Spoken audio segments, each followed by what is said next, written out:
there. Forget it, love. Oh, that's a very good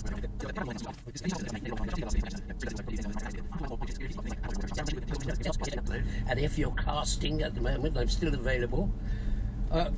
The thing was, I think you'll find, if you go back into history, yeah, I'm always laughing about, you know, one day I'm going to realise what's missing and will cost me. Tom Cruise, and I've met Tom Cruise, called him Tom, because that's his name. And it was, what was the name? Graphic, and the media were clamouring to hear about it. His work made Michael a central target of the email thefts of 2009, and as ClimateGate gathered momentum, online trolls became convinced that Michael and his colleagues were frauds. Michael's graph had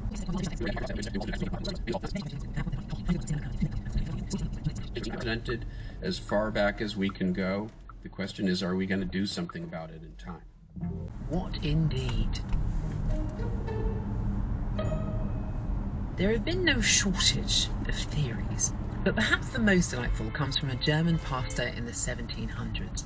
By scrupulously collecting data from parish registers,